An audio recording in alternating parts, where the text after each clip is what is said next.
Hey everybody, welcome back to another episode of DAO and Develop podcast. I'm your host, Eugene Creeper MC, and today we're going to have a humanistic, I would say, episode because I'm having Marta Polterak.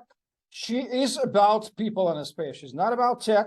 She loves people, she loves community, she loves marketing, and that's why she is a community manager, content writer. She's realistic idealist, like she calls herself.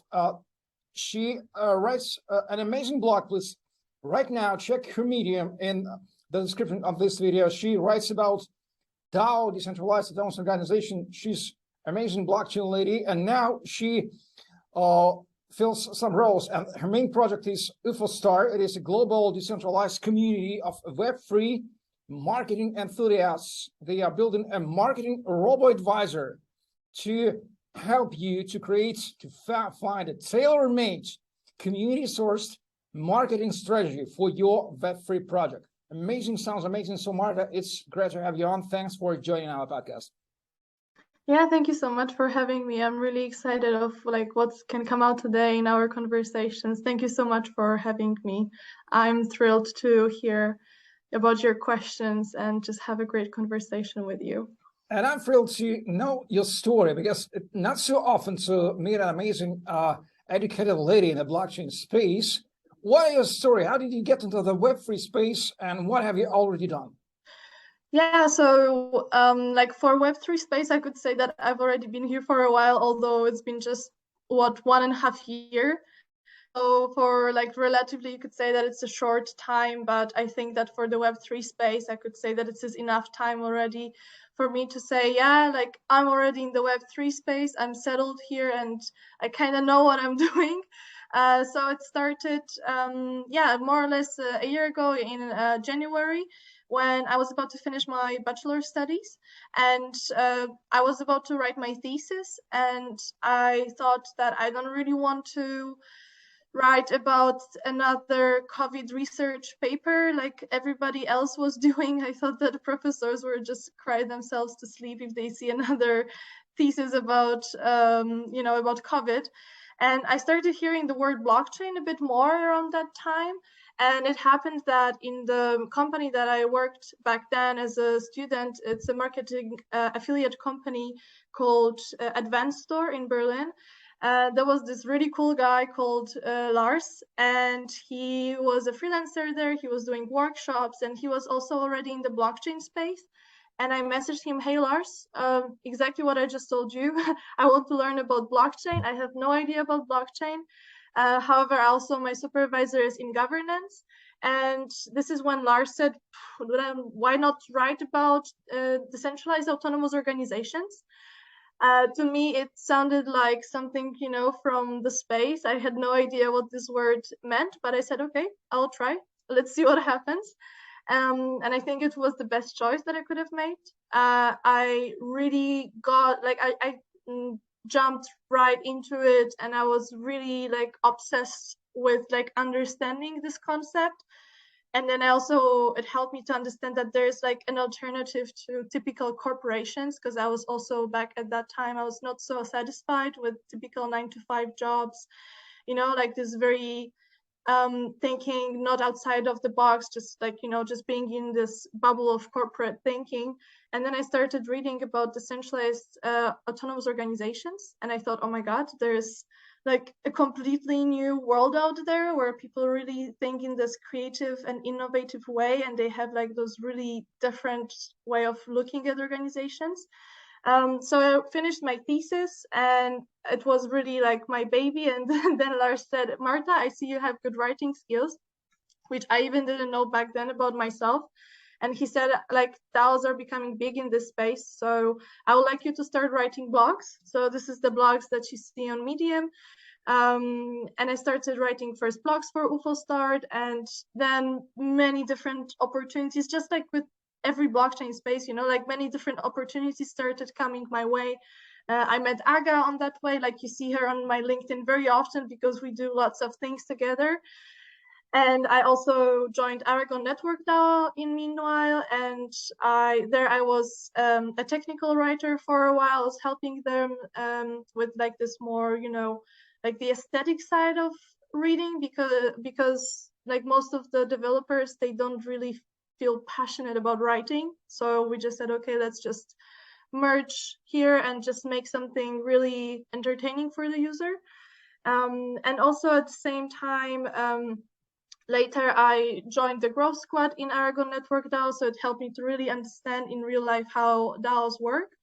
And also, yeah, in meanwhile, I also joined the marketing agency, Promote and Scale, where I was like creating content so far for around like 8 clients for the NFT projects mostly.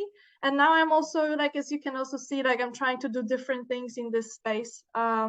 So this is more or less like my journey until now. I don't want to say everything yet, but as you can see, like everything was just gradually getting more and more complex, and I was just opening myself up more and more in this space. It seems like you have rediscovered yourself, your personality, and opened some new skills, writing skills, by going into this web. So this means, ladies and gentlemen, if you go into Web3, nobody knows what will you have discovered in your personality, which sits deep in you and is waiting when you step on this. So is DAO the thing which excites you most in Web3 or not? Because DAO, it is a combination of software and people community comes first, then comes software or smart contracts. I'm trying to ask you, what excites you most of all in Web3 space? People, software, disruption, revolution, finances, and so on and so forth.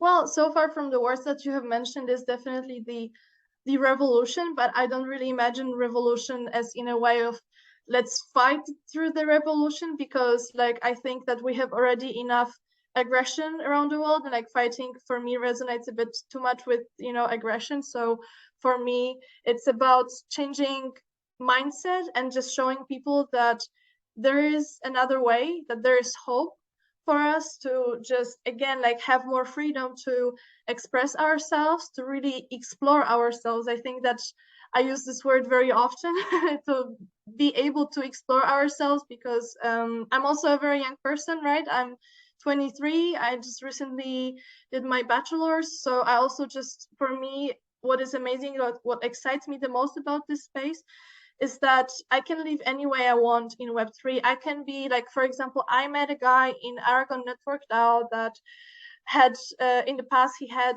this clinic for autistic kids. And then he had very good Scrum techniques to run an organization. So this is why he joined a Growth Squad, which was completely unrelated to his previous profession. But then he was really thriving in that group because it was something completely new to him. So he had to think outside of the box, and it was, again, like exciting him to like move on further, something that is completely unrelated to his past. So I think that this is what thrives me the most, is that there's another way of doing things for people, and there is hope for them.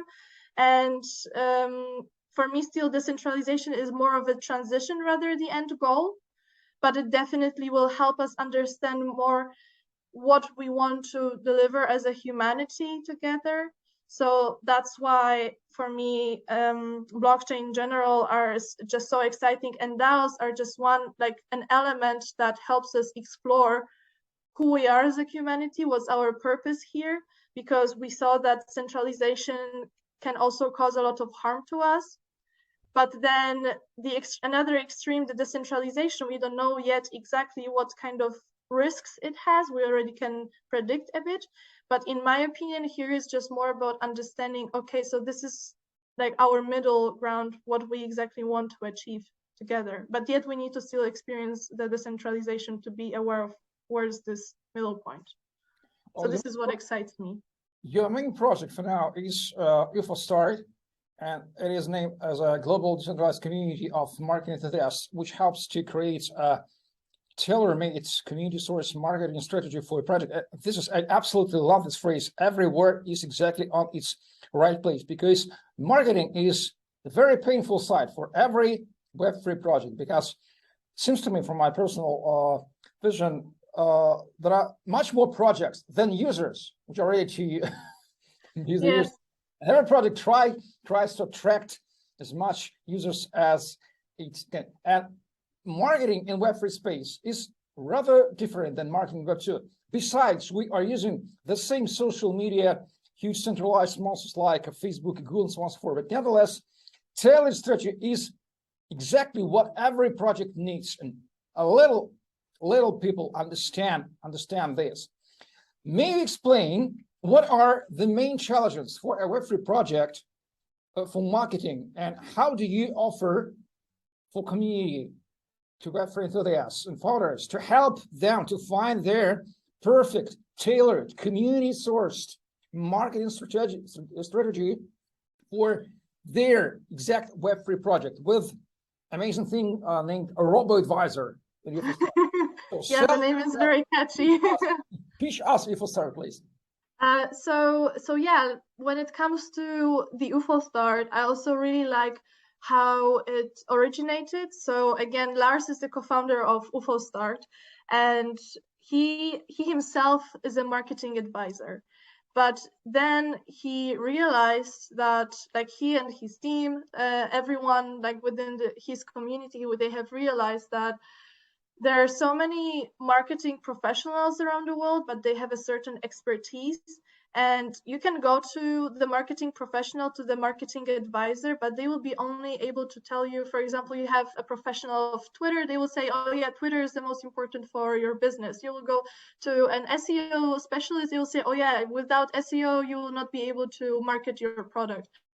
And so on and so on and so on. So in order to really achieve this true, real overview of how I should run my business, how I should market my product, they would like, UFO-Start wants to have this huge community of marketing professionals from all around the world, where they can contribute their knowledge more or less in a form of Wikipedia, so that you can have you can be as close to the truth as it is possible, unlike as if you had to go to multiple advisors and at some point you will just get lost about, okay, so what is actually the most important for my business? So this is kind of the idea. This is like this, this is like a mix between this human input and automatization in this product that will allow us to avoid misinformation. That is just a natural thing that humans are doing. We are experiencing things in a subjective way, and we can be as professional as we want, but this will still be, it will still be in a way far away from how actually I should market my product with this holistic approach. Absolutely sold. Done. Okay. How to start working with UFO-Start? What next steps should one founder of or CMO do right now for getting started with UFO-Start? So to get started with UFO-Start, well, there are a couple of ways. I think that the first thing that you can do is just simply go to the Discord and say, hey, I like what you guys are doing. Is there a way I can help? You don't even have to be like a certain professional in an area already, because I also started as a rookie. Like I started in UFO-Start just barely finishing, my university, but I had we already knew back then, okay, maybe I would like to try out writing a bit more about blockchain, and this is what I started doing there further. So we also had one guy that he really liked doing research, and just out of his own initiative, he was giving us weekly updates from the blockchain world, and this was already contributing to community building a lot, because this was like really interesting content that he was providing us with.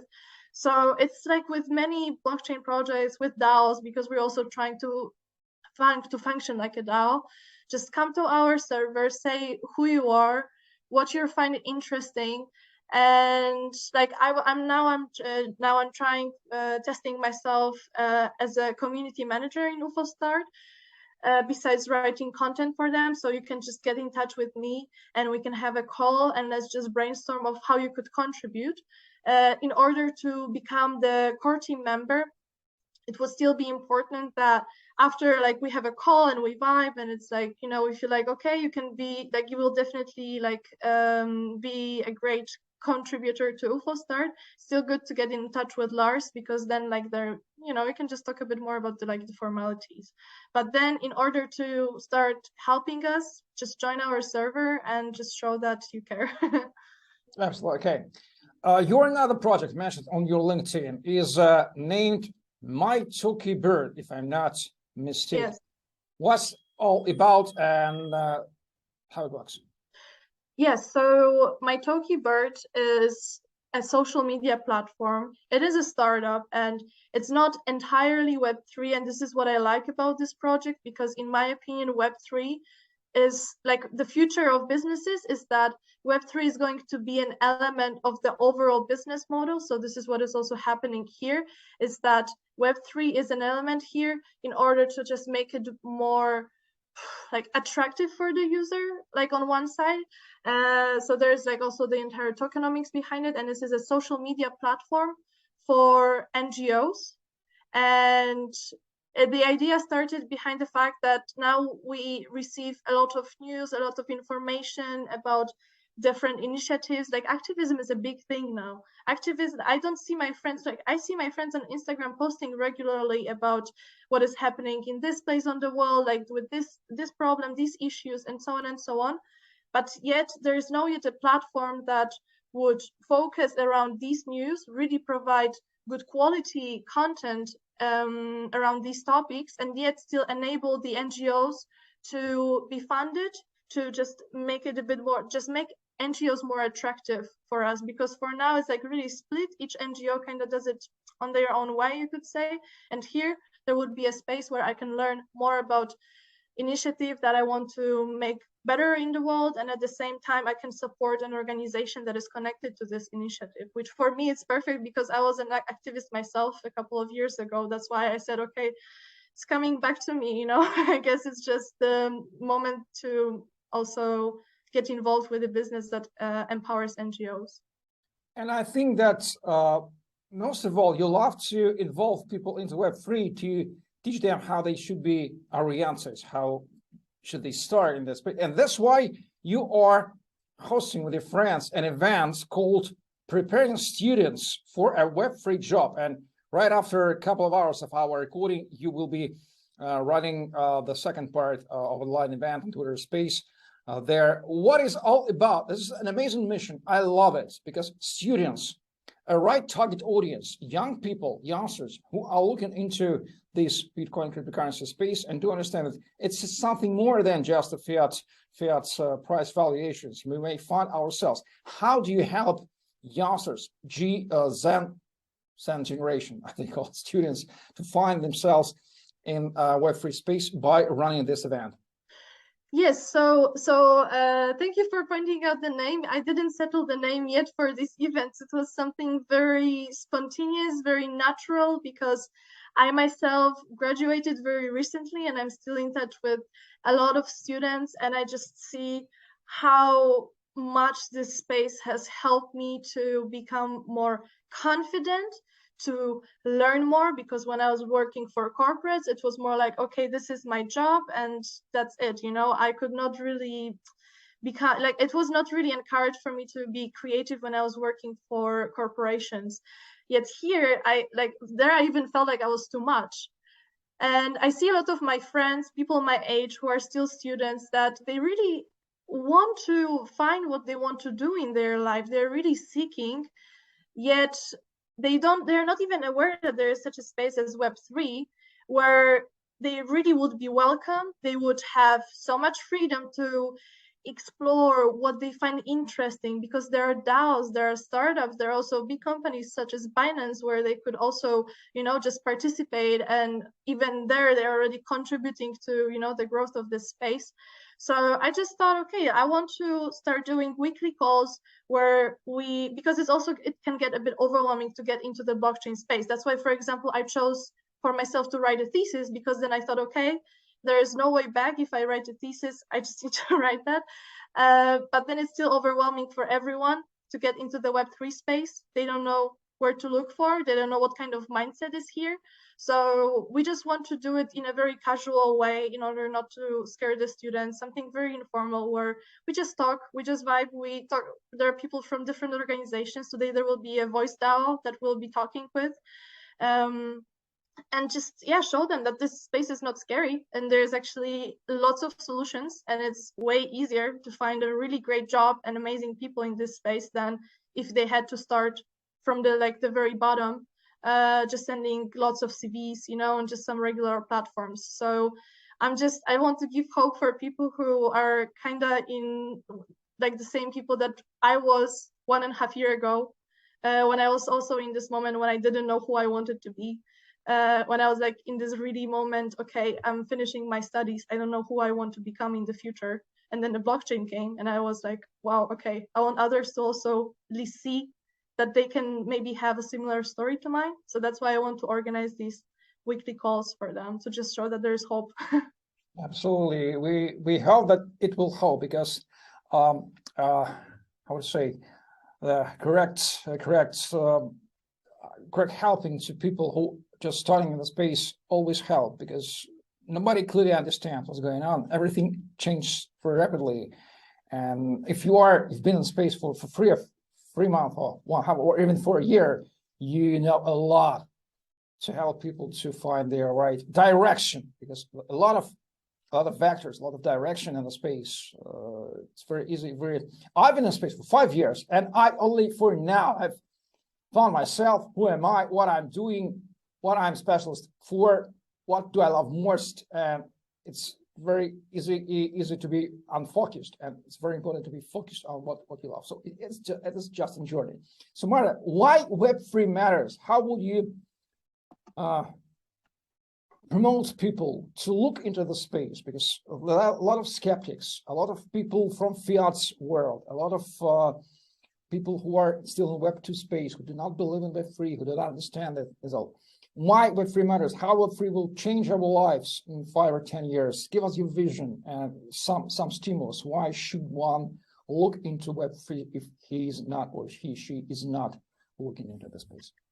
So definitely, I don't think that now everyone should run into Web3 and just be entirely, 100 Web3 specialists. As I said, in my opinion, this is Web3 is inevitably going to become an element of a business model of many companies, many projects. Therefore, if you might not jump into it early enough, of course you can still catch up in the future, but just being at least slightly present in this Web3 space is going to already give people so much more in the future. We already see Tiffany doing collaborating with CryptoPunks, as far as I know. Gucci is also trying to do some NFT projects. I also see, for example, Binance is also trying to be a bit more open to the Web2 world. So this is merging. This is now we're in this moment when those things are starting to merge. And as I'm saying, now I'm also developing a project that is going to embed Web3 and Web2 together. So that's why, in my opinion, it's crucial to at least have a basic understanding of what Web3 is about. Try out different projects, DAOs that are in Web3 to see, okay, once the moment comes in the future that at least in my regular company, there's going to be something that is with Web3. I know that I can raise my hand and people will want to, just have my help, and I'm going to score way more than compared to others. It's just a typical advantage, because of course there is scam in this space. But it's just with every technology, it's about the people that are there, just like with internet. On internet, I can meet amazing people. Today I'm talking to you. I met all my huge, amazing community on LinkedIn. I met Aga, I met Lars, thanks to internet. But then, of course, there will be those dark spaces on the internet, because this is what is the cost of the freedom, right? And blockchain also offers freedom. So we just need to be aware that, of course, it offers a lot of amazing things, but of course there will be also some dark sides of it. That's why people should be really aware of the Web3 space, so that when in the future you use something and you're not even aware that it might be Web3, you don't, for example, harm yourself by the lack of awareness. So that's why I'm thinking that it's just it's just something that we cannot avoid. Yeah, let's make important addition that technology is neutral.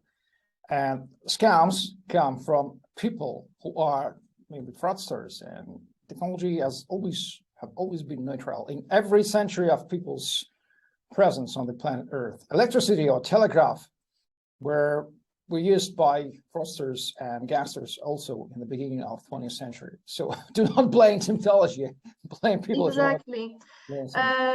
People for like in Web3 space, this is like a conversation that I also had with Aga, and I really like what Aga said, because in Web3 space, people like, we use Discord, you know, right, for communication, but not everybody likes Discord because sometimes the layout is not so clear and so on.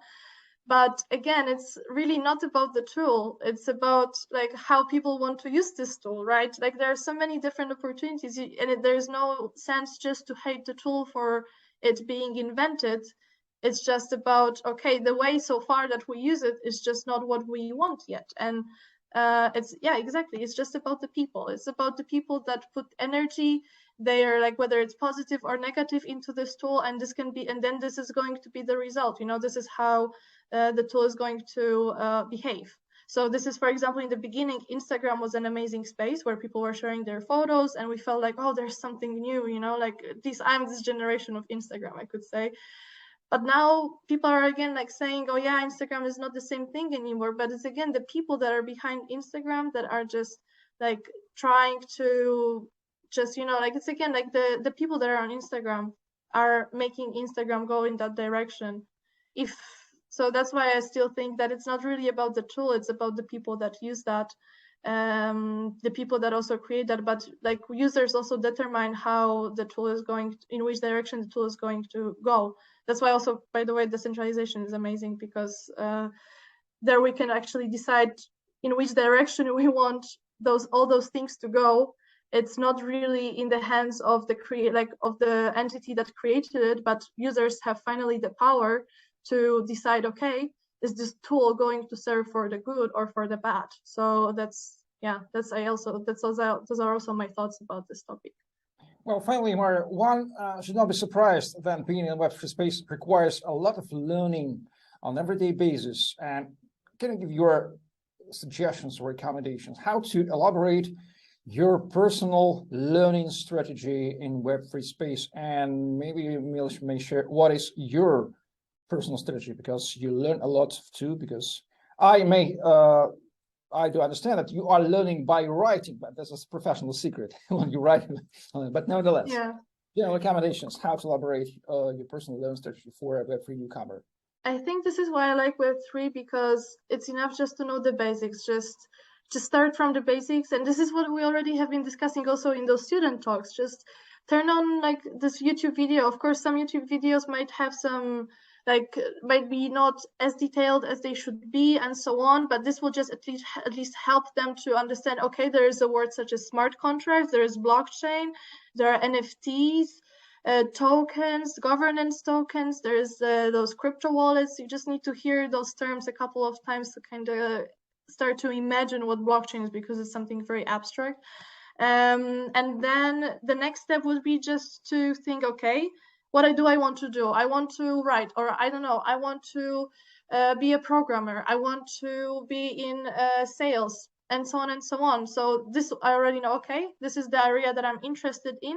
And I personally think that nevertheless, DAOs are the best place to start exploring Web3 and just learning, understanding what is behind that. For example, Bankless DAO is amazing for this, because it connects plenty of different various projects, and at the same time you are directly in touch with the people that are there, so you can be supported by the stewards there in case you have some questions, and just take up maybe the first bounty, you know, so like the simple task, maybe just take meeting notes, like sign up for a bounty that will where you need to take meeting notes, because there you need to really write down your learning. It's kind of like at school, and at the same time you're getting paid for it. I was getting paid $200 at Aragon Network DAO just for taking notes. Like people, it's mind-blowing. It's just such a simple tool, right? So this is my suggestion. I think that was a very good start, to start doing things, and at the same time kind of learn in practice what the space is about, what's the mindset behind it, what's the purpose behind that. Okay, I will summarize. Find a right DAO, because soon everybody will be a member of 1 or 2 or 3 or even 10 DAOs. So then 10 or 20 years, I predict that. And join a right DAO, because this is a community. They will help you to learn quickly about correct thing. And being on a DAO means you will be earning money in crypto. This is easy, practical steps. Yes. Smart at talking about. Okay, so we provided the great collection of advices. Hope the listeners of our podcast will be following them. So thank you very much, Marta Poltorak, community manager and content writer for EvoStart, and using CryptoMC with you on this episode of the DAO Envelope podcast. Please like, share, subscribe, and join our communities and be the part of Web3. This is not a future. This is just a past. And subscribe to our YouTube channel because we deliver you unique episodes, great interviews with brilliant Web3 minds who create industry with their minds and their hands. Thank you very much. Stay tuned for the next episode of the podcast. Bye-bye. Thank you so much for having me. Blockchain. BLOCK chain. Digital money, smart contracts, NFT, IDO, decentralization, transparency. So many opportunities, but so many challenges. Some financial manipulators, by their actions, confuse blockchain solutions and block their development.